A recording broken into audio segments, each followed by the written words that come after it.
Pour cette édition du 8h30, le réveil digital. Alors c'est la deuxième édition de ce cycle de petits événements que nous allons faire tout au long de l'année 2019. Alors aujourd'hui, on va parler d'intelligence artificielle. Évidemment, tout le monde a entendu parler d'intelligence artificielle et tout le monde, en fait, ne sait pas forcément de quoi on parle. Donc, l'idée, c'est justement d'essayer de nous éclairer mutuellement sur ce sujet. Il y a encore 2 semaines à Las Vegas, au CES, on en parlait dans tous les couloirs. Alors, ça allait de la voiture connectée à la gamelle du chien. Donc, vous voyez, il y a des acceptions assez larges de l'intelligence artificielle. Alors, de même que vous êtes un public, je dirais, assez diversifié, des professionnels, des curieux, des étudiants, des journalistes, eh bien, nous avons ce matin un panel aussi extrêmement varié pour justement donner tous les éclairages possibles pour ce sujet important.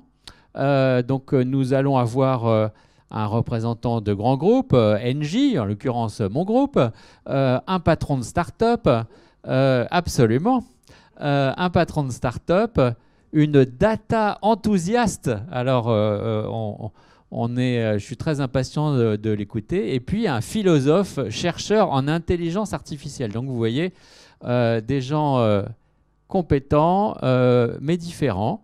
Et c'est un petit peu la marque de fabrique de ce type d'événement. Alors, sans plus attendre, je laisse Cédric Ingrand, notre Master of Ceremony, prendre la parole et introduire notre débat. Merci. Merci Stéphane. Vous pouvez l'applaudir.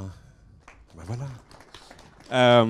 La promesse ce matin, c'est vraiment d'essayer d'être didactique, de donner des exemples concrets, parce que Stéphane a raison, et CIS n'en était pas le seul exemple, mais c'est intéressant de voir comment il y a 5-7 ans, vous croisiez à peu près n'importe qui sortant d'une grande entreprise dans n'importe quel événement, et on vous disait tu as une stratégie mobile, et aujourd'hui, et toi tu fais quoi en IA? Ce qui est intéressant, parce que du coup, il y a des entreprises qui se sont aperçues qu'à l'intérieur d'elles-mêmes, il y avait des gens qui faisaient de l'IA, parfois sans le savoir, un peu à la Monsieur Jourdain, tout simplement parce qu'il manipulait de grands volumes de données. Et puis il y a énormément d'entreprises qui se sont dit du jour au lendemain, mais attendez, mais nous aussi, il faut qu'on fasse de l'IA, mais qui se sont aperçus que la base de l'intelligence artificielle, c'est encore l'analyse des données, et qu'ils n'avaient pas ou peu de données à analyser. Tout ça, on va l'aborder avec les invités de cette matinée. On va commencer, comme Stéphane le disait, par Alban Levaux-Vallier, qui est philosophe, qui est formateur en entreprise sur ces questions. Alban, viens ici. C'est intéressant, en préparant cette matinée, on s'est aperçu d'une chose, c'est que on a envie depuis longtemps de prêter des capacités presque magiques à la machine. Moi, je me souviens de mon premier ordinateur qui n'avait même pas d'interface graphique, et j'avais envie de lui poser des questions comme à Hal comment ça s'appelle, 2001 Odyssée de l'espace. Aujourd'hui, vu le chemin parcouru, quand je pars en vacances avec mes enfants, ma fille, 4 ans, rentre dans une chambre d'hôtel, elle pose une question à la chambre, la chambre évidemment ne répond pas, et elle se tourne vers moi en disant « Papa, il n'y a pas Google dans la chambre ». Donc c'est pas nouveau qu'on ait envie de prêter ces capacités magiques, que ce soit des capacités cognitives, des capacités prédictives aussi. De quand est-ce qu'elle date cette recherche de magie ? Alors, c'est intéressant puisque donc c'est une très bonne question, puisqu'effectivement, on peut avoir l'impression que l'intelligence artificielle est un sujet chaud, un sujet tout récent, un sujet qui nous tombe un peu dessus. Et en fait, quand on regarde, on voit que le champ lui-même date de à peu près 70 ans. Ça fait 70 ans qu'on parle d'intelligence artificielle, avec des vagues d'enthousiasme qui ressemblent un petit peu à celles qu'on est en train de vivre maintenant. On est dans la troisième vague d'enthousiasme au sujet de l'intelligence artificielle. Les deux précédentes sont mal terminées pour les chercheurs en IA, puisqu'il y a eu ce qu'on a appelé des hivers de l'IA. Et elles se sont mal terminées parce qu'il y avait trop de promesses de la part des chercheurs, et un enthousiasme délirant parfois de la part des journalistes ou des investisseurs, et qui ont fait qu'au bout de 10 ans, 15 ans, les investisseurs et le public ont demandé aux chercheurs alors où sont vos androïdes intelligents, où sont vos machines volantes autonomes, et évidemment, elles n'étaient pas là. Donc moi, quand j'avais 8 ans, ouais. Ça y est, Science et Avenir me promettait mon robot majordome qui obéirait à mes ordres. Je vous ferai grâce de vous dire quand est-ce que j'avais 8 ans, mais c'était il y a longtemps. Oui, et en fait, si on remonte encore à plus loin, donc ce que je voulais dire par ça, c'est que ça a l'air de faire partie de l'histoire de l'intelligence artificielle, que d'être accompagné par de très grands espoirs, par des promesses peut-être un petit peu excessives. Et en fait, si on revient même avant l'invention du mot, l'invention de ce champ de recherche, on avait déjà en fait dans l'histoire des promesses de machines intelligentes, ou en tout cas des rêves de machines intelligentes. Si on regarde même parmi les premiers textes qu'on a chez Homère, Homère raconte que Héphaïstos avait des servantes intelligentes, des servantes dorées, qu'il avait réussi à doter d'intelligence, et il l'avait fait, Héphaïstos, grâce à sa capacité d'artisan, pas parce qu'il est magicien ou dieu, mais grâce à ses capacités techniques. Donc il y avait l'idée que c'était possible techniquement. Et plus tard, on a eu chez les grands constructeurs d'automates qu'on a dès la Grèce antique également, des désirs de créer des machines intelligentes, avec certains philosophes qui vont se dire, bah, tiens, est-ce qu'on pourrait réussir à si bien comprendre la pensée qu'on est capable d'en faire une machine. Des gens comme Ramon Llull au Moyen-Âge, des gens comme Leibniz au XVIIIe siècle, ce qui a donné lieu à plein de légendes, à plein de mythes qui sont allés toujours un petit peu de pair avec ces initiatives rationnelles. Donc vous avez toujours eu en même temps des initiatives très sérieuses et qui ont donné lieu à plein de légendes qui circulaient. Au Moyen-Âge, on avait des légendes de têtes parlantes. On racontait que certains grands philosophes, comme Albert le Grand, avaient créé, donc ça aurait été une sorte de chatbot médiéval, une tête qui était capable de répondre à toutes les questions. Au XVIIIe, vous aviez, donc c'est une grande époque de fabricants d'automates, avec Vaucanson qui est le plus célèbre, et vous aviez un inventeur qui s'appelle von Kempelen, qui est venu un jour avec un automate dont il prétendait qu'il pouvait jouer aux échecs. Et cet automate était en fait une supercherie. Il y avait une petite personne cachée à l'intérieur, mais la supercherie a duré plus de 50 ans, je crois.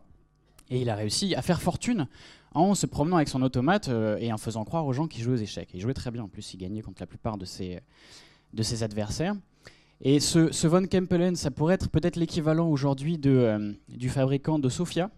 Vous avez peut-être entendu parler du robot Sophia, à qui on a donné la nationalité saoudienne, qui a eu une audience aux Nations Unies, qui fait parler énormément d'elle, et qui a été construite par quelqu'un, M. Hanson, qui est un ancien de chez Disney. C'est quelqu'un qui fabrique des animatronics, donc c'est quelqu'un qui est plutôt du monde du spectacle et de l'illusion.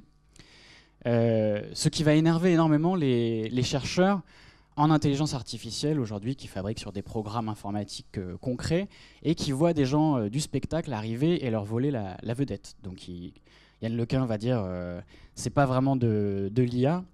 Oui, mais c'est-à-dire qu'eux, au moins, réalisent la promesse originale, en gros. En gros, finalement, ils donnent aux gens ce qu'ils ont envie de voir. Monsieur Hanson, quand il fait... oui, en fait, la remarque est assez juste, parce que Yann Lequin va dire c'est pas vraiment de l'IA. Il va dire ces trucs-là, c'est de la fausse IA, ils mentent aux gens. C'est juste de l'illusion. Seulement, si on regarde les programmes que font Yann Lequin, donc Yann Lequin, c'est un des spécialistes de ce qu'on appelle le deep learning, qui est en fait la technique qui explique pourquoi il y a une troisième vague d'enthousiasme aujourd'hui en intelligence artificielle. Il y a eu d'autres vagues d'enthousiasme à cause d'autres technologies, et cette technique qui est arrivée sur le marché vers 2010-2012 a permis de grandes avancées en reconnaissance d'images, reconnaissance visuelle, et a déclenché une grande vague d'enthousiasme et de financement, donc une nouvelle vague, vers ce champ qu'est l'intelligence artificielle, avec des chercheurs qui se sont retrouvés propulsés sur le devant de la scène, comme Yann Lequin, qui était même au Collège de France. Mais donc quand on regarde ce qu'il fait... Aujourd'hui, il faut dire ce qu'il fait. Oui. Et qui est aujourd'hui l'un des patrons de l'IA chez Facebook. Oui. Il est allé là où il y avait le plus de données. Oui. Et... Enfin, en tout cas, c'est ceux qui ont mis le plus de fonds aussi sur ces champs-là et qui lui ont donné la plus grande liberté et lui ont permis de faire de la recherche en open source. C'est une recherche très ouverte. Mais quand on regarde ce que fait Yann Lequin et quand on regarde ce qu'il raconte sur ce qu'il fait, en un sens, c'est pas vraiment de l'IA non plus. C'est-à-dire qu'il prétend pas que ces programmes soient intelligents. Et donc il dit voilà, on arrive à faire de la reconnaissance d'images, on arrive à faire ceci, cela, c'est extraordinaire. Mais il a une espèce de... comment dire, pour lui, l'intelligence artificielle, c'est en un sens l'horizon de sa discipline. C'est ce vers quoi il veut aller. Et alors ce qui est assez... moi, ce que je trouve assez intéressant, peut-être même drôle, c'est qu'il dit bon, on va peut-être vraiment arriver à une intelligence artificielle dont on peut dire, tiens, là on a une machine qui est intelligente au sens où on sent qu'il y a une sorte d'interlocuteur, il y a un échange qui peut être plus ou moins libre, qui peut traiter des problèmes généraux, tout type de problèmes, et pas juste un programme spécialisé, puisqu'en fait aujourd'hui quand on parle d'intelligence artificielle des programmes qui existent, ce sont des programmes spécialisés et pas une espèce d'algorithme général capable de résoudre toutes sortes de choses. Mais donc il dit oui, on va peut-être y arriver. Bon, il pense qu'on peut y arriver, et il dit ouais, je pense dans 5, 10, 20 ans.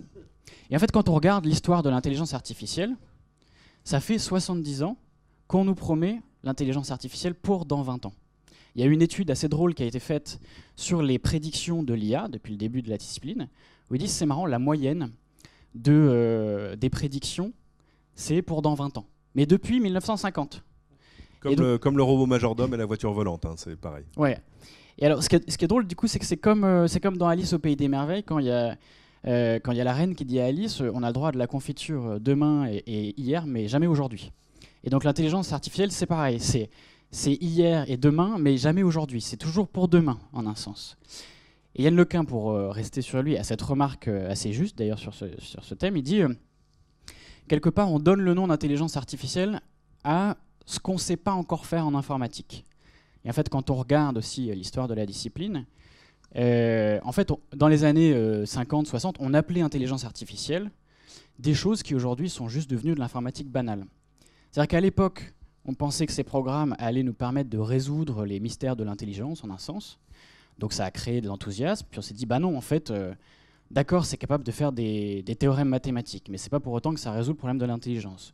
Donc on s'est dit, ok, donc c'est pas ça. Et on a arrêté d'appeler ces types de programmes de l'intelligence artificielle. C'est juste venu rejoindre la boîte à outils générale de l'informatique. Et donc peut-être que ce qu'on appelle aujourd'hui l'intelligence artificielle, plus spécifiquement, qui est le deep learning, qui développe beaucoup d'enthousiasme, dans 10 ans, sera juste un outil de plus dans notre boîte à outils. Et le terme intelligence artificielle sera utilisé pour d'autres choses qu'ils auront inventées. Et on se dira, tiens, est-ce que ça va nous permettre de vraiment faire une machine intelligente. Ce que je voudrais, pardon, je parle un peu longtemps, mais juste pour terminer là-dessus, le problème derrière, c'est que pour définir l'intelligence artificielle, et M. Orsenas s'indignait à juste titre tout à l'heure, il disait on aimerait bien savoir de quoi on parle, c'est toujours hyper flou. Quand on parle d'intelligence artificielle, deep learning, de quoi parle-t-on précisément ? C'est un mot valise, c'est presque un mot de nuage qui cache plein de réalités en tant que technologie et puis en tant qu'usage aussi. Oui. Mais ce que je voulais dire, c'est que c'est pour des raisons, je pense, c'est pas parce qu'on n'est pas assez bon pour définir, c'est pas pour des raisons de mauvaise volonté. Je pense que c'est consubstantiel à l'objet, le fait qu'on n'arrive pas à le définir. Et notamment par rapport à la façon dont s'est constitué ce projet, de se dire, bah tiens, en fait, l'idée de l'intelligence artificielle, c'est aussi de réussir à expliquer l'intelligence en fabriquant des programmes qui y ressemblent. Donc pourquoi on n'arrive pas à définir l'intelligence artificielle ? C'est qu'on ne sait pas encore définir l'intelligence. Oui, c'est-à-dire qu'en fait, on bute sur notre capacité à définir ce qu'est l'intelligence humaine, déjà, voilà. Et arriver à la mettre en algorithme. Voilà. Et du coup, c'est renvoyé à l'avenir. On dit, on comprendra l'intelligence et on saura définir l'intelligence artificielle quand on aura trouvé le bon programme. Donc, et donc, voilà, ça fait que, bah, merci, du coup, on est... Merci de financer toutes ces recherches. Exactement. C'est intéressant parce que quand on voit, on parlait de Yann Lequin, mais comment s'appelle-t-il ? Luc Julia, qui était le papa du Siri que vous avez sur vos iPhones, mais qui a fait moult choses depuis, lui vient de sortir un livre en disant que l'intelligence artificielle, ça n'existe pas. Ce qui est curieux pour quelqu'un dont c'est le métier, mais en même temps, quand des professionnels de la profession vous essaient de vous faire une sorte de rappel à la réalité, je pense qu'il faut les écouter aussi. Quel que soit l'usage, l'IA est quelque chose qui finalement s'accélère et s'est accéléré avec la capacité technique, purement technologique, là pour le coup, de stocker et d'analyser des grands volumes de données. On n'a plus besoin de louer une tranche de supercalculateur pour essayer de faire du calcul du climat. Ça ne marche toujours pas parce que regardez, ah si, ça y est, il neige. Du coup, on déplace un peu le problème, c'est-à-dire que si je veux créer une IA, par exemple, spécialisée dans le recrutement pour mon entreprise et que je dis, bah, tiens, tu vas prendre tous les CV des gens qui ont bien fonctionné dans l'entreprise pour essayer de me trouver des CV identiques ou compatibles, finalement, on n'est pas en train de demander à la machine de devenir intelligente, on est juste en train de reproduire les biais que l'homme avait avant que la machine ne s'en charge. Ça pose la question finalement des données. Tous les problèmes éthiques qu'on a autour de l'IA, est-ce que c'est vraiment l'algorithme le problème ou est-ce que ce sont les données? Alors sur la création d'intelligence, je ne sais pas si ça crée l'intelligence. Par contre, c'est une façon très maligne de faire des programmes et plus maligne qu'avant dans le sens où on a moins besoin d'écrire des programmes. On a moins besoin de créer l'IA. Ce qui est intéressant avec le deep learning, c'est qu'on n'a pas besoin d'expliquer ou de détailler comment est-ce que le programme doit reconnaître tel et tel objet ou comment est-ce qu'il doit opérer. Ce sont par les données, par le volume massif de données, qui va se calibrer lui-même et ensuite répondre à l'objectif. Donc les chercheurs exagèrent un petit peu quand ils disent c'est comme si on n'avait plus à programmer, on a simplement à montrer à l'ordinateur et il trouve par lui-même. Oui, les exemples, c'est des algorithmes qui, par exemple, vont regarder, entre guillemets, un jeu de Pac-Man une fois, 2 fois, 1000 fois, 3 millions de fois, pour apprendre à y jouer, sans qu'on ait besoin de leur expliquer, 1, que c'est un jeu, 2, que c'est Pac-Man, 3, que leur personnage c'est ça, et que le petit fantôme c'est autre chose, etc. Ouais. Ils vont le comprendre seuls. Oui. Et alors, c'est intéressant à plusieurs titres, et il y a des enjeux compliqués à plusieurs titres aussi. C'est intéressant d'une part parce que ça veut dire que c'est très accessible, au sens où les programmes eux-mêmes en fait, sont en open source. C'est un champ de recherche qui est très très ouvert. Souvent on dit « Ah mais comme Poutine, celui qui va avoir l'IA va dominer le monde ». Sauf qu'en fait, Yann Lequin a accepté d'aller chez Facebook et a insisté sur le fait que là-bas il ferait une recherche ouverte et que ça ferait partie des objectifs de ces chercheurs d'avoir des publications accessibles. Et donc ces chercheurs sont évalués sur le nombre de publications accessibles à tous qui font chaque année. Donc là-dessus, il y a une grande... voilà, c'est très facile de commencer, de tester. Même moi qui suis nul, j'ai pu tester des petits machins. L'autre enjeu étant du côté des données. Et où là, du coup, on va avoir une grande partie de travail. Peut-être un petit point. Donc, c'est tout comme le Turc, la machine du Turc qui joue aux échecs au XVIIIe siècle. On est encore dans des machines dont on veut nous faire croire qu'elles sont autonomes, mais dès qu'on regarde un petit peu, en fait, il y a plein de gens ça implique énormément de travail dans tous les coins. Et ici, ça va impliquer du travail sur comment est-ce qu'on aide quand même l'algorithme à se calibrer sur les données, et sur comment est-ce qu'on va construire ces bases de données. Donc effectivement, tout ça, cette nouvelle vague d'innovation a été possible grâce à la construction de bases de données bien faites. Et une base de données bien faite, en fait, on ne sait pas vraiment non plus complètement ce que c'est. Vous parliez des algorithmes de recrutement. Donc effectivement, si vous prenez votre base de gens qui ont bien performé dans l'entreprise, vous comparez au CV au moment du recrutement, vous allez avoir, et je pense que c'est quelque chose qui vous est familier maintenant, vous risquez d'avoir des biais, en particulier des biais de genre, des biais de quelles sont les origines des gens, parce que peut-être que votre historique, et c'est le cas dans la plupart des entreprises, votre historique de gens qui ont bien performé correspond à un certain stéréotype, et que du coup ça va reproduire ce stéréotype. Donc on pourrait se dire, très bien, il suffit de corriger la base de données en enlevant les stéréotypes. Donc on va dire, voilà, on veut qu'il n'y ait pas de discrimination sur le genre, sur l'origine, etc. Sauf qu'en fait, on ne connaît pas tous nos présupposés, sinon ce ne seraient pas des présupposés. Donc on a quand même des stéréotypes qui vont être perpétués dans ces bases de données. Et surtout, ça pose un problème en un sens insoluble, qui est de vous dire... donc voilà, mais imaginez que vous faites ce nouveau métier, qui serait que vous êtes en charge de certifier qu'une base de données est éthique. Qu'est-ce que ça veut dire? Donc qu'elle a aucun biais, qu'elle ne va pas faire de discrimination massive sur tel ou tel type de population.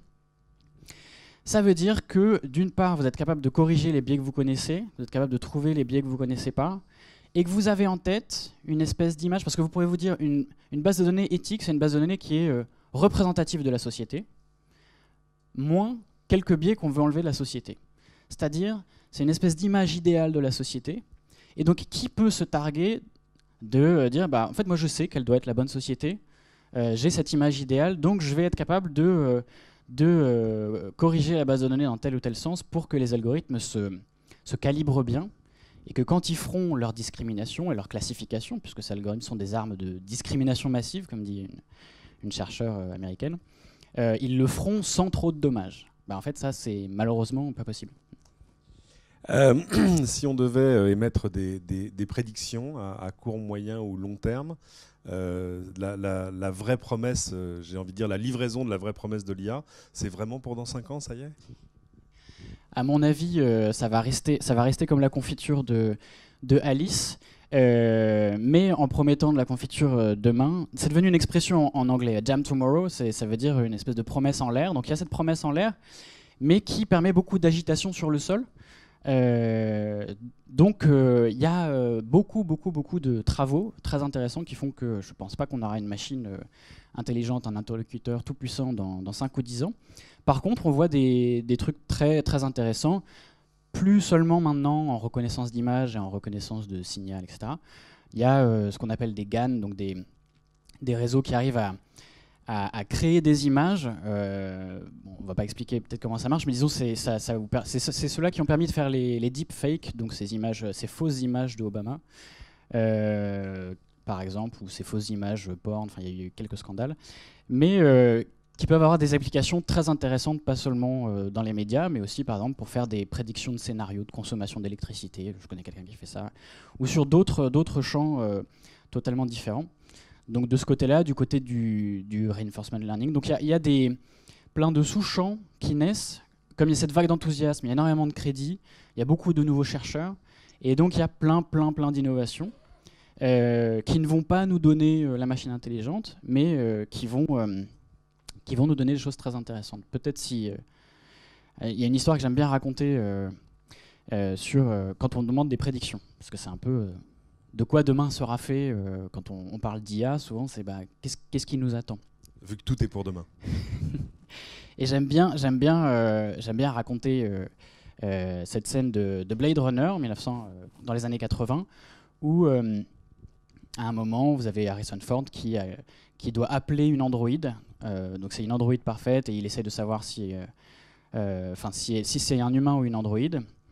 Et on découvre après qu'elle est androïde, intelligente, etc. Et il l'appelle via une cabine téléphonique et il n'a plus de pièces.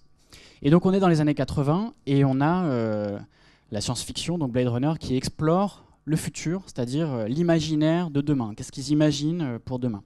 Et ils imaginent, donc je crois qu'il y a des voitures volantes, il y a des androïdes intelligents, mais il y a encore des cabines téléphoniques à pièces. Et ce film est censé se passer en 2019. Et en fait, aujourd'hui, on n'a pas de voiture volante, on n'a pas d'Android intelligent, mais on n'a absolument plus de cabine téléphonique à pièces, puisque tout a changé en un sens à cause des smartphones, d'Internet et de... Donc, voilà, je ne peux pas faire de prédiction pour demain, parce que, à mon avis, ce que ça montre, c'est que demain est radicalement imprévisible. Merci beaucoup, Alban. Restez avec nous. Oui, ça s'applaudit.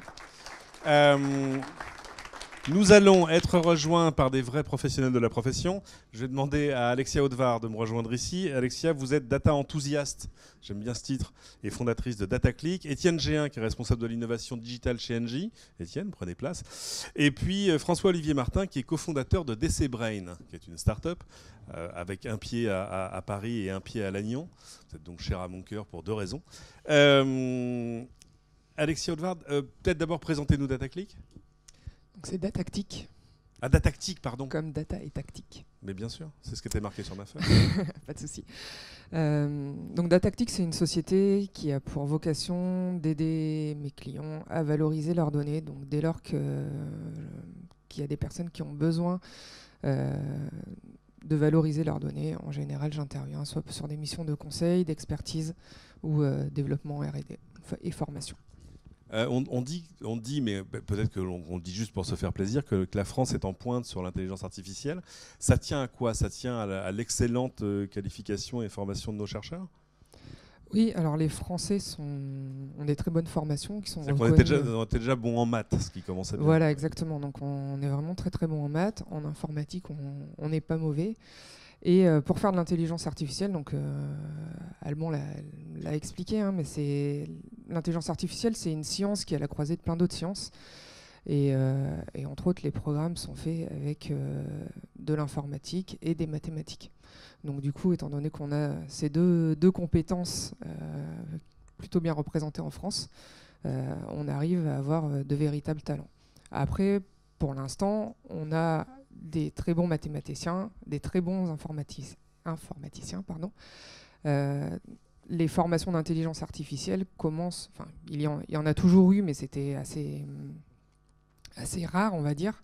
Là, on commence à former vraiment des jeunes au métier de l'intelligence artificielle. Est-ce que c'est un atout de voir qu'aujourd'hui, il y a une sorte de prise de conscience de la puissance publique, au sens très large, avec beaucoup de programmes d'accompagnement, de soutien. Enfin, tout à coup, on s'est aperçu qu'on détenait quelque chose et qu'il fallait peut-être l'encourager et l'entretenir. Donc c'est ça, en fait, en France, il y a eu une première initiative en mars 2017, sous le gouvernement de François Hollande, menée par Axel Lemaire et Nathanaël Ackermann, qui s'appelait Francia. Le concept, c'était, donc en 3 mois, ils ont interviewé plein de gens, ils ont essayé de faire un premier plan d'intelligence artificielle dans l'objectif qui soit poursuivi suite aux différents au gouvernement qui était censé succéder à celui de François Hollande. Alors je vais reprendre mes notes parce qu'il y a des chiffres et je ne voudrais pas vous dire de bêtises.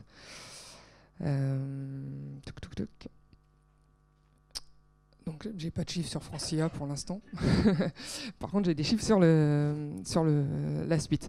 Donc en fait Francia ça a duré 3 mois. Il y a eu un plan. Après on a changé de gouvernement. Donc forcément comme on a changé de gouvernement, on a changé de plan. Donc là il y a Cédric Villani que vous connaissez sûrement, qui a la médaille Fields, qui a eu la médaille Fields de maths. Donc la médaille Fields de maths c'est l'équivalent du prix Nobel en maths, mais pour les personnes de moins de 40 ans. Donc Cédric Villani a pris en charge ce rapport, a interviewé beaucoup de personnes, je n'ai pas les chiffres en tête, mais c'est assez énorme le nombre de personnes qu'il a rencontrées, des gens à la fois des industriels, des personnes de la recherche, des personnes de start-up, de la formation, bref il a essayé de voir un peu tout le monde, à la fois des Français et puis ce qui se passait à l'international. Et en mars 2018, il a présenté son rapport aux Français et s'en est suivi un plan d'intelligence artificielle annoncé par Emmanuel Macron. Et c'est là où j'ai quelques chiffres. Donc le plan, il s'articule autour de 4 axes. Le premier, c'est l'ouverture des données. Comme l'a dit Alban tout à l'heure, si on n'a pas de données, c'est difficile de faire de l'intelligence artificielle, de faire apprendre des choses à une machine. Donc plus on aura de la donnée accessible, plus on arrivera à faire des programmes intelligents. Donc ça c'était le premier axe. Le deuxième, c'était la première question que vous m'avez posée, c'était conserver les talents français pour les garder en France et qu'ils ne partent pas à l'autre bout du monde. Donc vraiment dans un objectif de positionner la France comme un leader de l'intelligence artificielle. Le troisième axe, c'est garder en tête qu'on souhaite faire une IA éthique et qu'on ne souhaite pas faire une IA non éthique comme par exemple, alors je vais mettre un jugement, en Chine, les citoyens sont notés en fonction de leurs actions et ça en fait c'est des IA qui capturent plein de données sur les Chinois. Et à partir des données qu'elle récupère sur la population, donne une note aux citoyens. Donc ça, par exemple, en France, j'espère, et c'est l'objectif, c'était le but du gouvernement, qu'on n'ait jamais ce genre de choses. Et le dernier axe, c'est que si on veut faire tout ça, il faut de l'argent. Donc du coup, c'est débloquer de l'argent à la fois des instituts publics et puis privé pour réussir à faire ça. Donc Emmanuel Macron a annoncé un plan de 1,5 milliard sur 5 ans. On le disait tout à l'heure avec Alban, et on en parlait avec Eric Orsena en prenant un petit café tout à l'heure. Ce mot d'intelligence artificielle, finalement, il cache pas mal de choses. Maintenant que j'ai des vrais professionnels sur scène, est-ce que vous pouvez me définir les quelques disciplines majeures ? On a beaucoup parlé, alors évidemment il y a la data science, mais on a parlé du deep learning. Qu'est-ce que vous mettez dans l'intelligence artificielle et qu'est-ce que ça recouvre exactement ? Prends la parole qui veut. Bon, il y a le deep learning qui est une partie du machine learning qui est la façon de faire de l'informatique qui consiste à recréer un modèle à partir de simplement des données Je peux vous donner un exemple, c'est-à-dire pendant très longtemps, quand on voulait prévoir quelque chose, on avait un modèle parce qu'on connaissait l'objet sur lequel on travaillait. Par exemple, une éolienne, pour simplifier, quand il y a du vent, ça tourne, quand il n'y a pas de vent, ça ne tourne pas. Donc on peut avoir une espèce de fonction qui donne la production d'électricité en fonction de la force du vent. Et on l'utilise, et en fonction de du vent dans une heure, on peut imaginer ce qu'il y aura comme production. Si vous avez un système beaucoup plus compliqué, où écrire des fonctions devient très difficile, par exemple, si vous voulez prévoir la probabilité d'un accident à un carrefour en fonction de la météo, de la circulation, de l'état de la route, des activités culturelles, toutes sortes de choses, ça devient très très compliqué. Ce que vous faites dans ce cas-là, c'est que vous prenez plein de données historiques sur toutes les circonstances et est-ce qu'il y a eu des accidents ou pas. Et vous créez un modèle avec du deep learning. Le modèle se crée lui-même. Et ensuite, avec de nouvelles données d'entrée, vous obtenez les prévisions et les données de sortie. Donc ça, c'est du deep learning, et c'est ce qui a suscité le nouvel emballement, comme vous l'avez dit. Ensuite, il y a la discipline qui consiste à comprendre au sens cognitif les informations, c'est-à-dire donner du sens. Donc on est dans le traitement sémantique et ce genre de choses. Et puis ensuite, il y a encore d'autres domaines. Je pense que je peux donner la parole à d'autres aussi. En fait, pour moi, l'intelligence artificielle, il y a deux approches qui sont les deux approches historiques. La première, qui a eu le vent en poupe plutôt dans les années 80, c'est l'approche symbolique. Avant toute chose, en fait, je voudrais rappeler ce qu'a dit Alban, c'est que l'intelligence artificielle, ça a commencé dans les années 50. Et en fait, ces deux approches-là que je vais vous citer, elles ont déjà commencé, enfin les premiers travaux ont déjà commencé dans les années 50. Donc l'approche symbolique, c'est une approche qui est basée sur des règles, sur des systèmes experts. C'est-à-dire qu'on prend un expert et on va essayer de modéliser sa connaissance. Pour ça, on va en déduire des faits. Donc je vais vous prendre un exemple très basique. Alors, je vais essayer de ne pas me tromper parce que je ne suis pas très people, mais William, c'est le frère de Harry, si je ne me trompe pas. Jusque-là, C'est vous êtes bon. On est bon. Ah non, mais là, on ne peut pas aller dans des trucs récents. J'essaierai de faire mieux la prochaine fois. William, c'est le fils de Lady Di, si je ne me trompe pas. Yep. On est bon. Donc là, on a une base de faits. Okay, donc, on a modélisé la connaissance de mon expertise. Voilà, people. En famille royale, ça s'arrête là. Donc. Bon, on pourra peut-être aller un peu plus loin, mais je suis pas sûr. On est filmé, donc. The Crown. The Crown sur Netflix. Allez-y. Donc voilà. Donc là, on a une base de faits, et après, on va mettre des règles pour essayer de déduire des choses. Donc, on va dire par exemple, si X est le frère de Y, alors la mère de X est la mère de Y. Vous m'avez tous suivi ? Donc du coup, si on fait tourner cette petite règle, ça va nous déduire que, je ne sais plus ce que j'avais dit qu'Harry était le fils de Lady Di. Donc du coup, ça en déduit que William est le fils de Lady Di. Vous voyez ? Donc ça, en fait, c'est l'approche symbolique. Donc forcément, on fait des choses beaucoup plus intéressantes que ça, mais c'est ce principe. Par contre, ce qui est compliqué, c'est que dès lors qu'on veut modéliser une expertise, il faut réussir à rentrer tous les faits et toutes les règles. Bon, après, le système, il est auto-apprenant dans le sens où dès lors qu'on va en déduire un nouveau fait, on va pouvoir le rajouter à la base de faits et on va l'enrichir comme ça. Donc ça, c'est la première approche de l'IA. Mais en fait, elle a été un petit peu abandonnée parce que très compliquée à mettre en œuvre.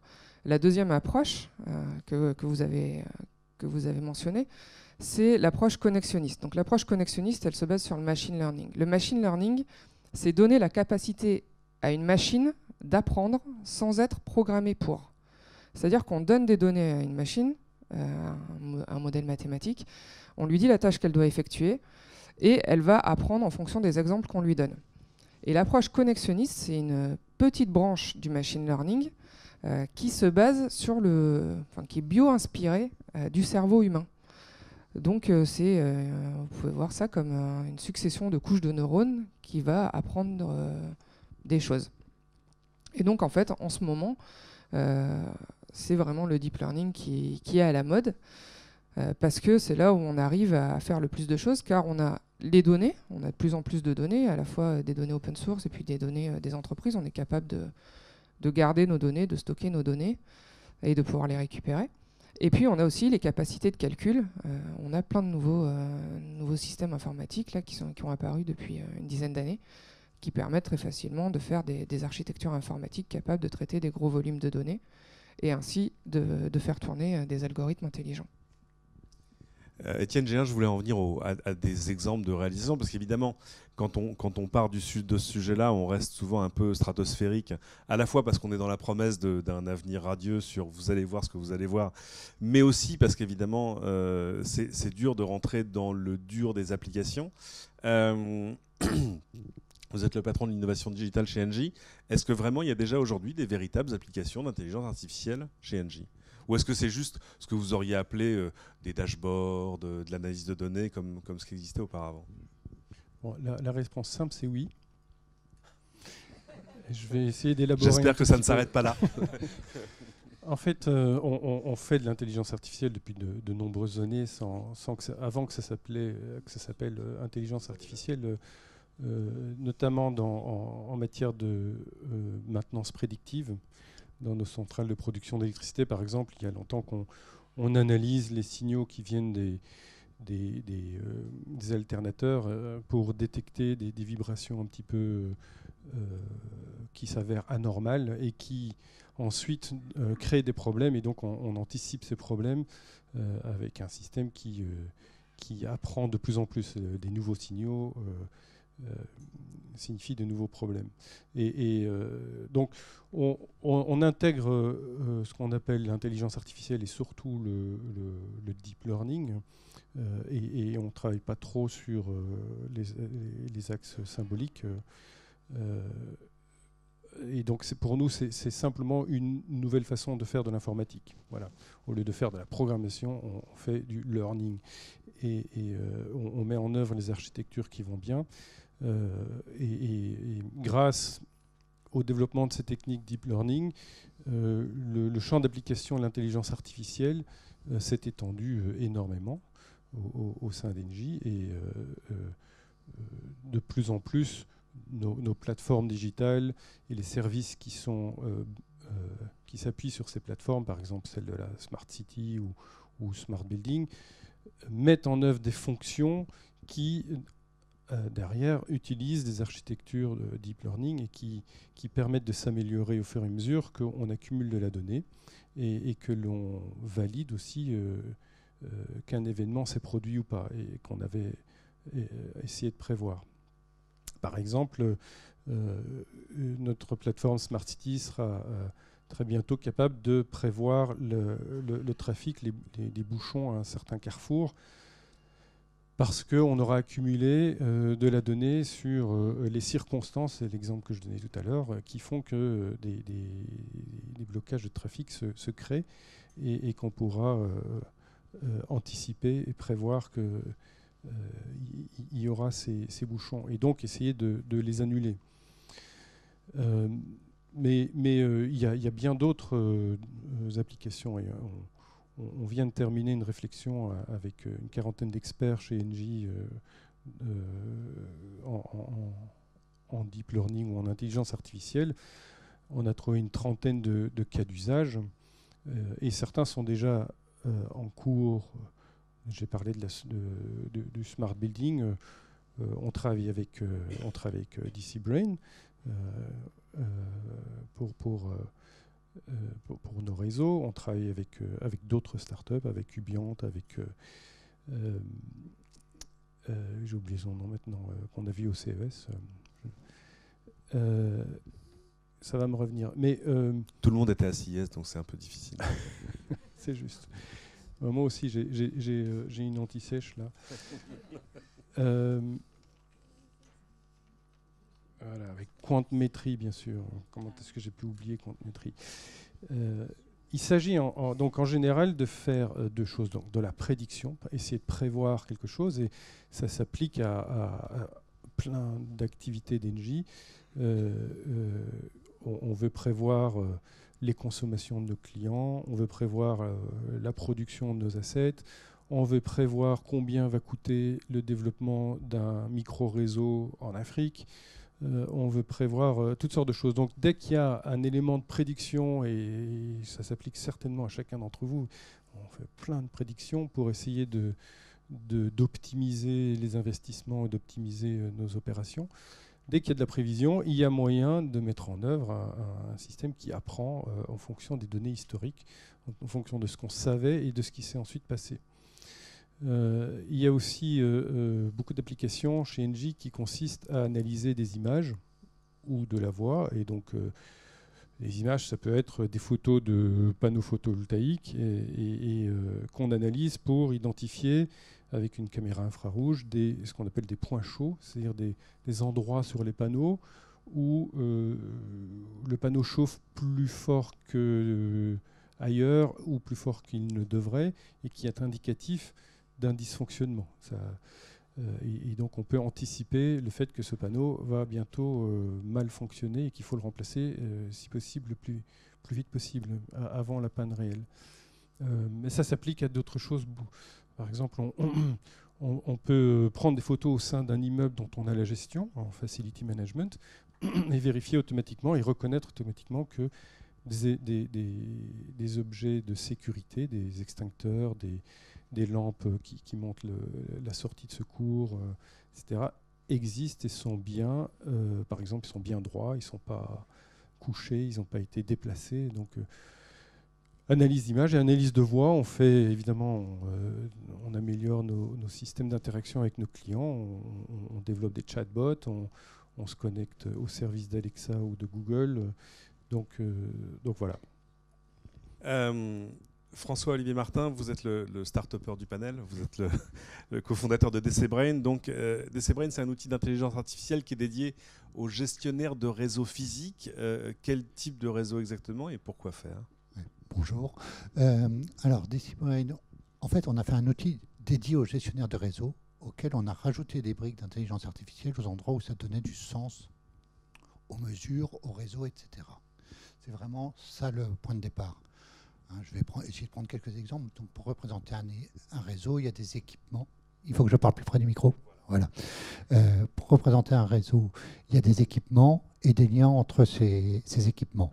Nous, on parle de réseau physique. Alors, on a utilisé le terme de réseau physique. C'est pas très heureux, mais c'est des réseaux qui transportent quelque chose, que ce soit de l'électricité, de l'eau, du gaz, de la vapeur, des colis aussi.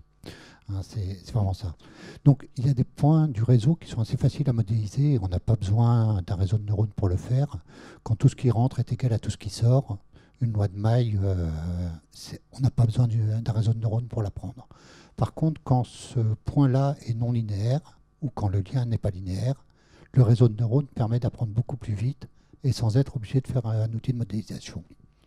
Donc ça, c'est un premier exemple d'utilisation de l'intelligence artificielle vraiment appliquée à ces réseaux.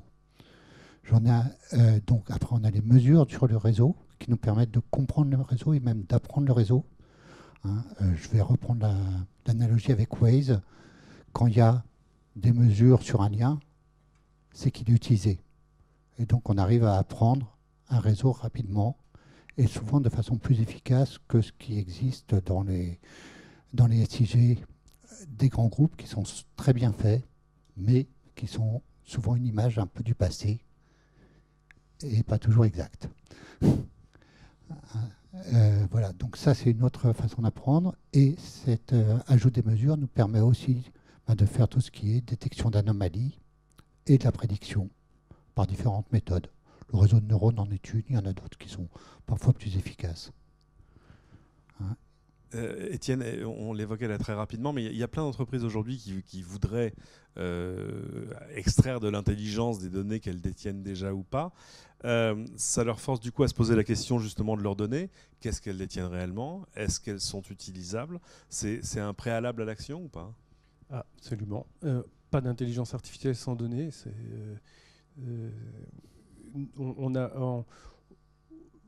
a pris conscience de la valeur de nos données encore plus fortement depuis qu'on essaye de travailler par apprentissage plutôt que par programmation. Et on a d'ailleurs nommé l'année dernière un Chief Data Officer chez nous qui s'appelle Gérard Guinamant et dont l'objectif final est de transformer le groupe Engie en une data-driven company. Alors ça veut dire une entreprise qui crée de la valeur à partir de ses données. Alors dit comme ça peut paraître un peu ambitieux, mais en réalité, encore une fois, on fait ça depuis très longtemps. C'est-à-dire on travaille sur base d'informations stockées sans doute dans des données. Nos traders optimisent nos positions en fonction d'informations qu'ils ont sur notre position sur certains contrats, sur une prévision météo, une prévision de consommation, prévision de production. Donc une grande partie de l'activité d'Engie est déjà basée sur de la donnée. Mais l'idée est maintenant de le faire de manière beaucoup plus consciente et de faire beaucoup plus attention aux données que l'on collecte, que l'on traite, et éventuellement de la partager entre différentes entités quand c'est possible, pour créer de la valeur à partir de ces données. Donc on aura tendance à essayer d'ajouter ce qu'on appelle de la metadata, c'est-à-dire à qualifier ces données. La donnée brute est parfois difficile à utiliser. Si on sait dans quelles conditions elles ont été obtenues, ça permet ensuite de mettre en œuvre des systèmes qui sont plus intelligents. Juste un exemple, si quelque part on mesure chez un client une température, et qu'il y a une incertitude liée à la température parce que le thermomètre ou le thermostat a une certaine incertitude, il est important de savoir si c'est une température qui représente la température d'une pièce ou de l'eau dans un ballon d'eau chaude. Si vous avez plus ou moins 1 degré d'incertitude sur une température, dans la pièce, ça va faire une différence pour le client. 19 ou 21, c'est pas pareil dans une pièce. Par contre, 58 ou 60 dans un ballon d'eau chaude pour l'eau chaude sanitaire, honnêtement, le client ne le verra pas. Donc, préciser dans quelles circonstances et à quoi, entre guillemets, sert la donnée est très important. Et donc, labelliser les données, leur donner du contexte et une forme de nouvelle activité qui permet de prendre conscience des données que l'on accumule et d'en extraire plus de valeur. François, on disait tout à l'heure qu'on attend les événements déclencheurs de la promesse originelle de l'intelligence artificielle. À l'inverse, pour vous, l'IA est quelque chose qui va en déclencher d'autres. Vous disiez que l'IA pourrait être l'un des déclencheurs de la transition énergétique. C'est lié à quoi? À la nouvelle complexité des réseaux de production d'énergie? Oui, clairement, les réseaux d'énergie deviennent de plus en plus compliqués. Même dans un réseau aussi hiérarchique que le réseau du gaz, aujourd'hui, la production de biométhane déséquilibre complètement, fait évoluer le réseau, et ce qui était des consommateurs à un moment deviennent des producteurs. Et le réseau, donc ces réseaux sont plus compliqués à apprendre, plus compliqués à représenter, j'allais dire à modéliser. Mais non, donc il ne faut plus les modéliser, il faut les apprendre pour aller vite. Et l'aide à la décision même devient de plus en plus importante. Ça, c'est l'autre domaine de l'IA dont on a un peu parlé, c'est l'aide à la décision, qui quand même a fait beaucoup de progrès. On parle tous, j'ai beaucoup entendu parler des voitures volantes, mais aujourd'hui, des voitures autonomes, il y en a qui fonctionnent.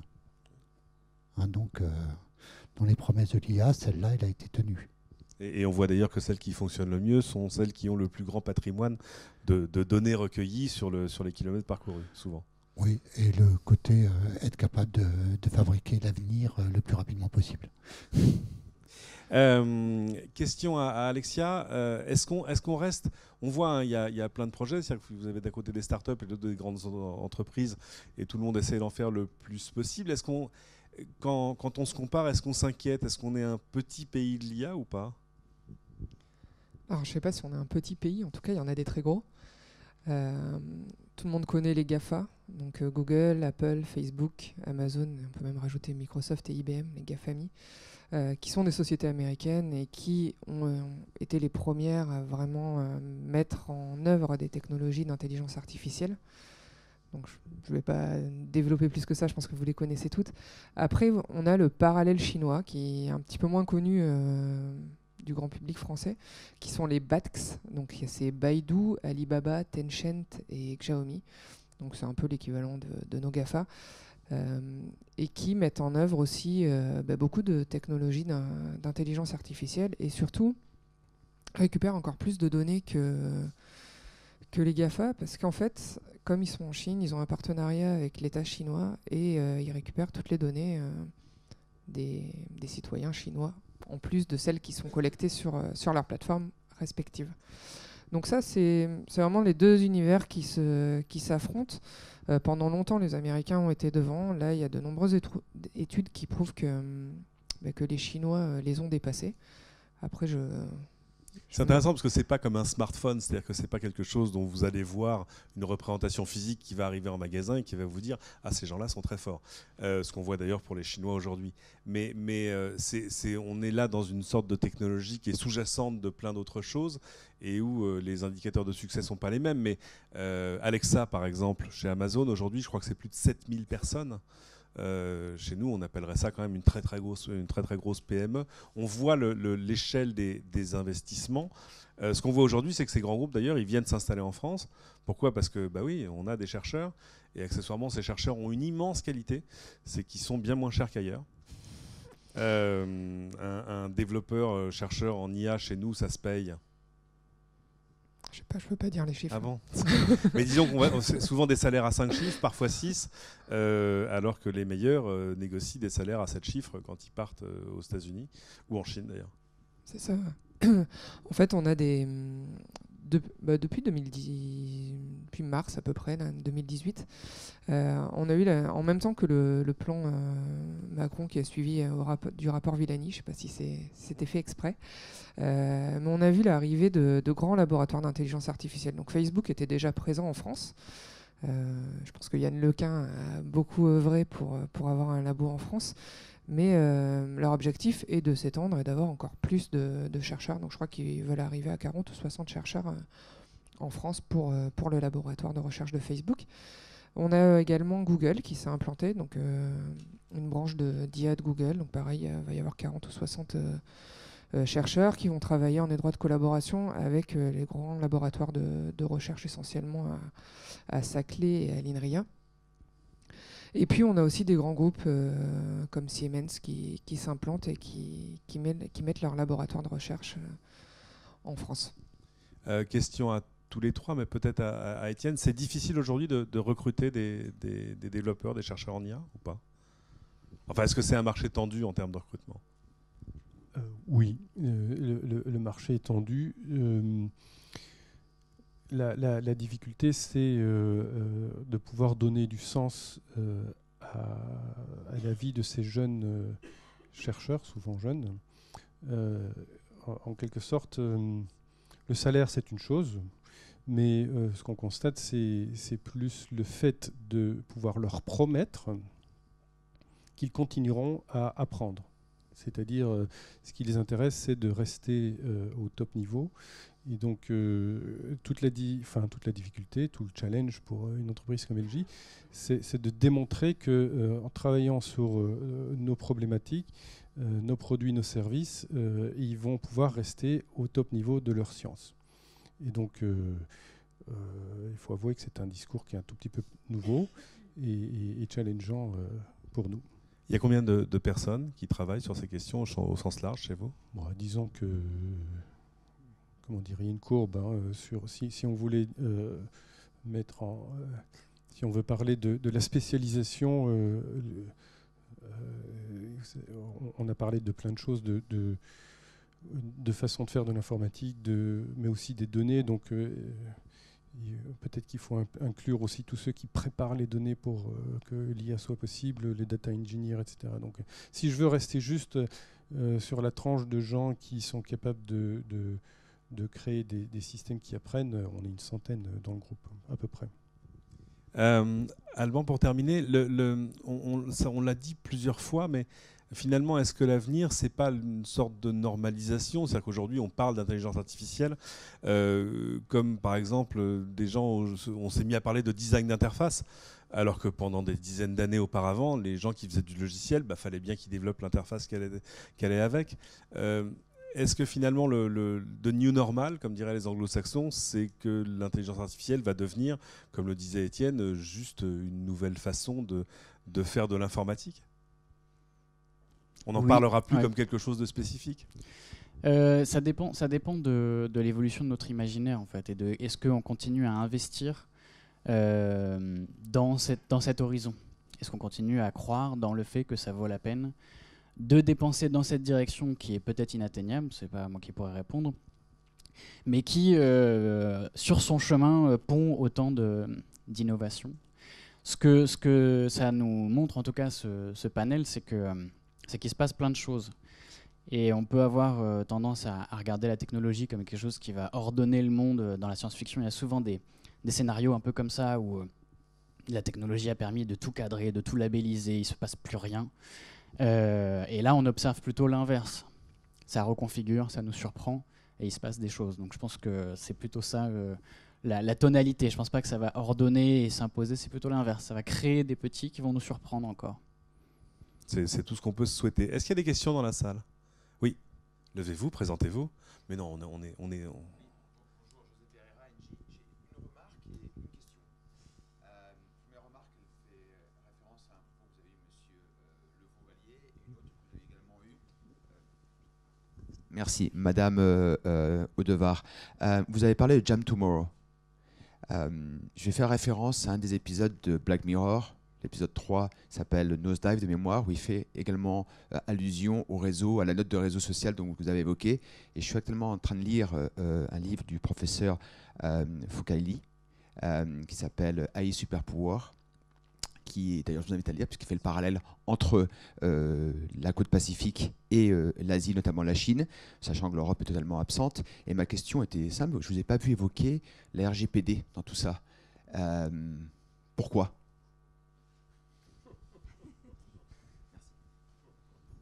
C'est moi qui m'y colle.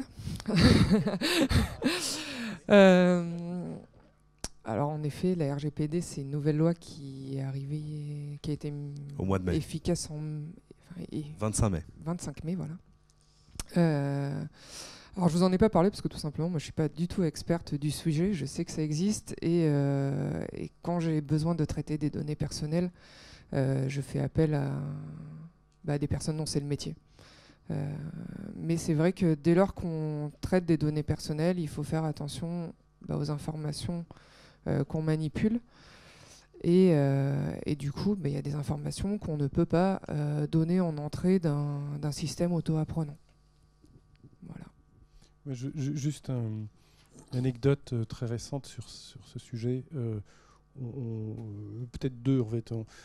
Depuis le mois de mai, on a tous été contraints de donner notre consentement, la plupart du temps un peu irrités de devoir encore cliquer sur OK. Donc la question du consentement devient est montée en fait et devient visible.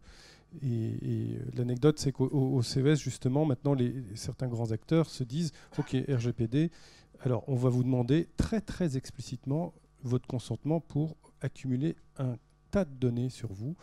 Et le discours qu'on commence à entendre, c'est si vous n'êtes pas d'accord, vous n'aurez pas de service.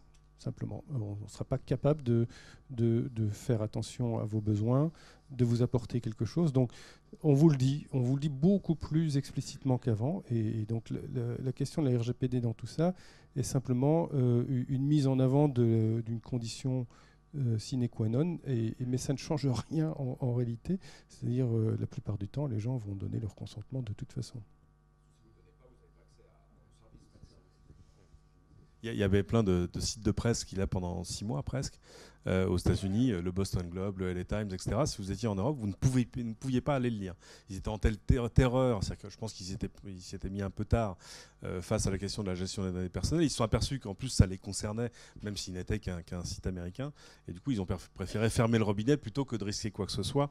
Mais c'est vrai qu'ils sont dans un pays où les avocats sont très chers. Mais la question, ça pose aussi évidemment la question du consentement. Et ça pose une difficulté d'ailleurs, parce que les données que vous collectez aujourd'hui, est-ce que vous êtes vraiment en mesure de dire ce que vous en ferez exactement demain ?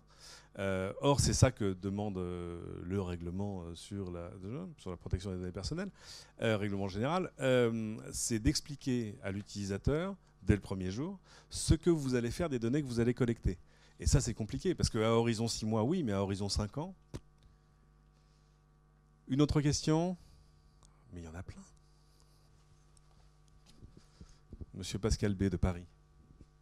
Oui, Pascal Boulard, Société Anaplan. Je pense qu'on peut lier la progression de l'intelligence artificielle et de ces technologies à l'abondance d'une ressource qui n'est plus devenue rare, c'est-à-dire la puissance informatique, de moins en moins chère, la loi de Moore. Bon, la loi de Moore arrive à des contraintes. Est-ce que vous pensez que ça va continuer ? Et par ailleurs, à votre avis, est-ce que les codes qui ont été créés pour bénéficier de cette puissance informatique abondante sont élégants, peu consommateurs en ressources, ou faut-il un petit peu repenser ? Bon, on sait que la loi de Moore s'est ralentie. Par contre, elle a été remplacée par la loi, et j'ai plus le nom, qui montre qu'en parallélisant, on continue à avoir la même courbe de progression qu'avec la loi de Moore. Hein. Ce qui est vrai, c'est que les algorithmes ont évolué sur le côté scalabilité. J'aime pas le terme de big data, je préfère celui de scalabilité. Hein, c'est-à-dire qu'on arrive à faire un traitement sur une machine, mais on peut le faire aussi sur un cluster de machines. Après, la consommation électrique, elle est plus liée à la loi de Moore, hein, puisque plus les dimensions sont petites, moins ça consomme. Et je crois que nos data centers certains data centers ont de très bonnes performances.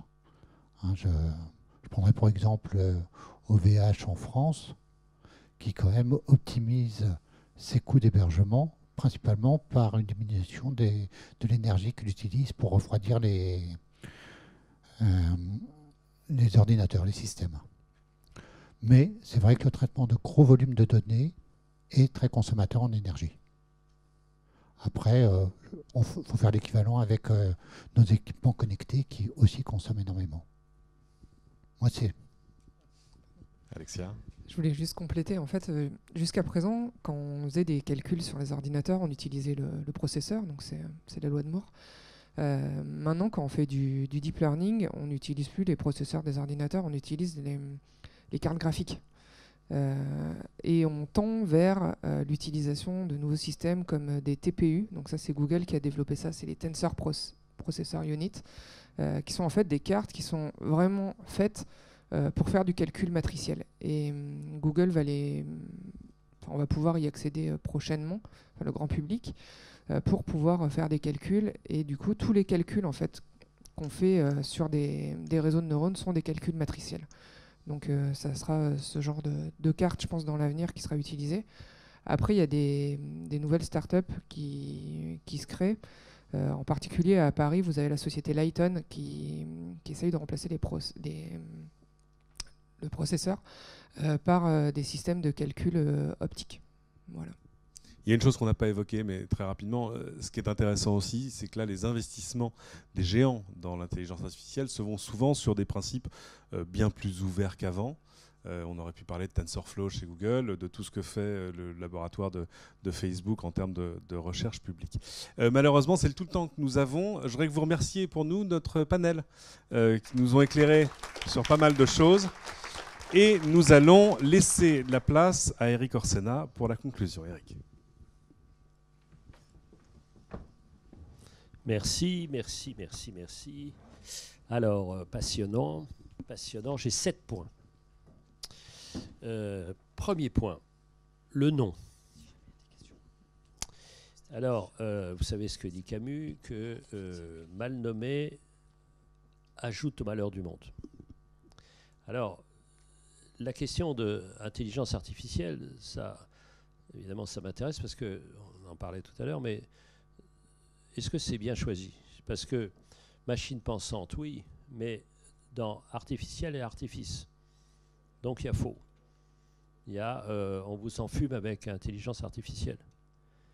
Et donc, est-ce que c'est bien le beau nom qu'il faudrait, au lieu d'être plus modeste et dire, au fond, c'est de l'informatique, mais comme informatique, c'est pas chic, on a dit, c'est de l'intelligence artificielle. Et il y a d'autres points qui me semblent extrêmement intéressants. On pourrait évidemment rester très longtemps sur cette question de l'appellation du nom, appellation contrôlée du nom, et notamment deep learning. Deep, c'est profond. En quoi c'est deep? Alors que ce que vous avez dit m'a tout à fait passionné, parce que au lieu de dire que c'est de la programmation comme avant, quand on était informaticien vulgaire, une sorte de pléonasme, vous dites que c'est au fond du auto-learning, c'est-à-dire par l'apprentissage. Et moi, je serais beaucoup plus à l'aise si on disait auto-learning plutôt que deep learning. Parce que c'est le système lui-même qui apprend comme ça, et avec apprentissage sans arrêt. Et ça, c'est quand même très passionnant. Vous voyez, c'est ce genre de questions, moi, qui m'intéresse, c'est-à-dire réfléchir sur les mots, réfléchir sur les noms, ça permet énormément de réfléchir sur la réalité des choses. Et on dit, vous voyez, alors c'est évidemment mon métier, mais c'est mon métier de raconter des histoires, mais aussi de chacun des mots qui disent quelle réalité. Et là, je prends le deuxième point, et ce que disait Alban était tout à fait passionnant, c'est qu'on a toujours l'impression que ce qu'on vit est nouveau. Et en fait, on s'aperçoit que derrière, c'est le rêve depuis longtemps, avec le théorème de la confiture. Le théorème de la confiture, l'autre nom du théorème de la confiture, c'est au fond de devenir Dieu. C'est-à-dire créer soi-même ce que Dieu a créé. C'est-à-dire la machine pensante, c'est-à-dire que voilà, ben, nous on crée comme on fait.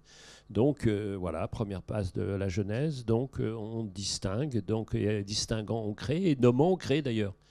Distinguer, ça veut dire dans la soupe originelle, on distingue telle ou telle réalité. Donc c'est très intéressant de voir que c'est un rêve qui est depuis très longtemps un rêve de, comme ça, d'être à l'égal de Dieu. Donc, et du Créateur.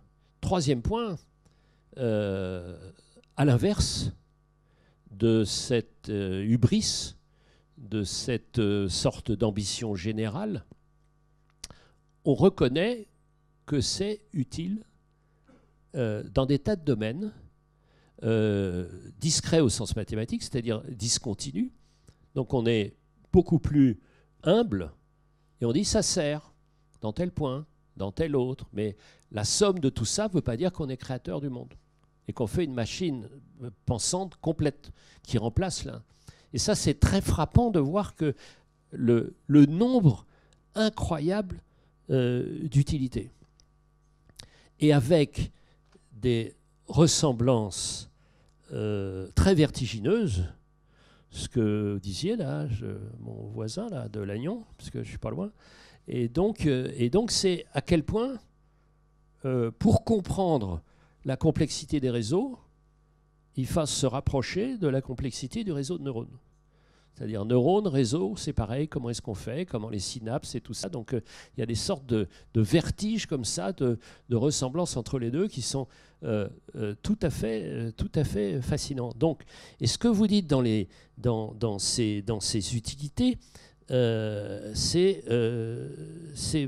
vraiment ça. C'est-à-dire plus on est modeste, plus on est utile. Et c'est pas à nous de faire la somme des utilités. Et donc, ce que vous dites, moi, je vois quand il y a un Chief Digital Officer ou tout ça, c'est très, très frappant de voir dans le nombre de domaines. Et là, on voit à quel point, et ça, c'est quelque chose qu'on observe avec Stéphane depuis longtemps, que nous guettons un peu les innovations, c'est à quel point, par exemple, la transition énergétique et la transition numérique se nourrissent les deux, l'une l'autre, et c'est impossible d'avoir l'une sans avoir l'autre. S'il n'y a pas de numérique, on ne peut pas avoir de transition énergétique. En gestion, notamment, aussi vertigineux si on parle en tant que philosophiste, c'est-à-dire comment est-ce qu'on gère l'intermittent. Parce que c'est aussi la relation avec le temps. c'est le théorème de la confiture, mais c'est aussi le théorème de l'éolienne, c'est-à-dire que comment est-ce qu'on fait, comment est-ce qu'on stocke l'énergie. Stocker l'énergie, ça veut dire aussi stocker l'espérance. Donc c'est assez intéressant de réfléchir à cette question-là. Quatrième point, vous l'avez dit tout à fait au début, tu l'as dit tout à fait au début, c'est la question me semble clé, il ne faut pas se tromper d'ennemi, il ne faut pas se tromper d'inquiétude. L'inquiétude, ce n'est pas l'algorithme, c'est la donnée. C'est-à-dire comment on contrôle la donnée, quelle est la propriété de la donnée, jusqu'où on va dans la donnée, qu'est-ce que c'est que le respect de la personne dans la donnée. Ce qu'on dit dans la notation des citoyens en Chine, c'est une question de données, ce n'est pas une question d'algorithme. Le pauvre algorithme, il ne peut rien du tout. C'est-à-dire qu'est-ce qu'on met dans la machine. Donc la machine n'est pas coupable. C'est extraordinaire parce qu'à chaque fois, on donne des sentiments à la machine alors qu'en gros, elle se nourrit de ce qu'on lui a donné. Et donc cette question est absolument clé. Si on a des règles précises, RGPD ou autres, on voit un peu ce que ça donne. Donc c'est très, très, très passionnant de voir cette science de la donnée, mais aussi cette philosophie de la donnée, ce droit de la donnée, cette interaction de la donnée, parce que il y a évidemment le scandale de noter les citoyens, mais il y a aussi le biais, c'est-à-dire l'autocensure. C'est-à-dire, on dit une société idéale, donc question de genre, question de sexualité, question de tout ça, et on le verra après à la conclusion. C'est-à-dire qu'on a un truc complètement inodore et tout ça, etc., de la donnée, où il y a des choses qu'on ne dit pas. Par exemple, on ne dit pas sa religion. Par exemple, on ne dit pas d'où ça vient. Est-ce qu'un immigré, est-ce qu'on peut dire qu'il vient dans tel endroit? Est-ce qu'on peut dire quelle est sa religion? Est-ce qu'on peut dire que si c'est un partouzeur ou non? Donc ces questions-là, ce n'est pas du tout l'algorithme, c'est la question de la donnée. Donc pas se tromper d'ennemi. Sixième point, très passionnant, en termes là de données, mais de données personnelles, c'est-à-dire de ressources humaines. Et là, on en parle avec nos amis des lieux. C'est-à-dire, quelle est la motivation pour embaucher et retenir les meilleurs? C'est-à-dire se trouver dans des endroits dans lesquels ils se sentent bien, le salaire est un point, et surtout continuer à apprendre. Continuer à apprendre. C'est qu'il y a une autre question de l'écrasement des hiérarchies. Ce n'est pas seulement horizontal, c'est grâce à moi, vous allez continuer à apprendre. Ce qui veut dire aussi une question intéressante qui est posée, c'est que vous allez, dans le privé, continuer à apprendre, alors qu'à l'université, vous ne pourriez plus continuer à apprendre. C'est-à-dire on a les moyens qui vont vous donner la possibilité de continuer, alors que très très vite, à l'université, vous serez bloqué. Et on voit un prof au Collège de France qui est obligé d'aller dans le privé pour continuer à bosser, en restant au Collège de France. Donc c'est une question très importante. Quel est le sens de tout ça? C'est-à-dire être chercheur et relations privées-publiques, ça donne une autre dimension là qui me passionne tout à fait. Avant-dernier point, c'est évidemment le rapport de force, que vous avez dit très très bien. Donc tous les éléments, les différents points, ce qui est assez marrant parce qu'on voit très bien comme les ancêtres des plans calcul et tout ça, donc il y a les différents plans, il y a le plan Lemaire, il y a le plan comme ça, il y a le plan Villani, il y a le machin comme ça. Ça m'a toujours fait marrer le plan calcul. Dans les termes même, le mot, le plan calcul. Échec total. Voilà, on pouvait prévoir que ça sera un échec, mais là, ça ne sera pas forcément un échec. Mais c'est assez marrant de voir toujours, même dans la pointe de la modernité, on retrouve le vieux colbertisme français. C'est-à-dire qu'on va décider, c'est l'État qui va dire qu'on va mobiliser, machin, comme ça, etc. Donc ça, c'est aussi tout à fait intéressant. Et dernier point, je pourrais parler un petit peu de temps parce que ça m'a absolument passionné. Le dernier point, c'est la question clé, et on revient à ce que disait Alban, c'est-à-dire au fond, quel est l'irréductible? Il se trouve que je suis au fauteuil de Pasteur à l'Académie et que je suis ambassadeur de l'Institut Pasteur. Donc je vois le parallélisme de la recherche de manière, c'est-à-dire génétique, c'est-à-dire est-ce qu'on va créer la vie, et l'articulation entre Big Data, Big Pharma. Comment on articule ces points-là? Et alors on revient à un point très intéressant, et on retrouve le théorème de la confiture, C'est-à-dire, quel est l'irréductible de la vie? On veut créer la vie, mais il y a un irréductible de la vie. Il y a un irréductible parce que la vie est dans l'interaction. Exemple tout simple, on a cru, et c'est assez parallèle au haut d'une certaine vague de l'intelligence artificielle. On a cru que la génétique allait tout expliquer, et pas du tout. On a vu que le gène, il est allumé ou pas. Pourquoi? Parce qu'il y a l'épigénétique, c'est-à-dire la relation avec l'environnement. Et là, on voit exactement ce qui se passe. Et quand vous réfléchissez à la question de est-ce qu'il va rester des médecins, étant donné que au lieu d'avoir l'expérience d'un médecin qui est 15 000 malades au cours de sa pratique, et vous allez avoir des données de 300 millions de malades, le diagnostic, évidemment, est meilleur quand c'est le big data. Mais à ce moment-là, ça ne pose pas du tout un désespoir par rapport à la fin du médecin, au contraire. C'est-à-dire que le médecin fait ce que la machine ne peut pas faire. Donc au fond, il y a les deux points, c'est le théorème de la confiture, c'est la même chose que l'irréductible de la vie. Je vous remercie.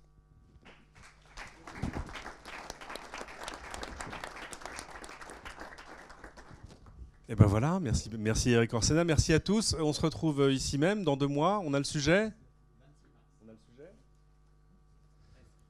Bon, Stéphane réfléchit. Merci, très bonne journée.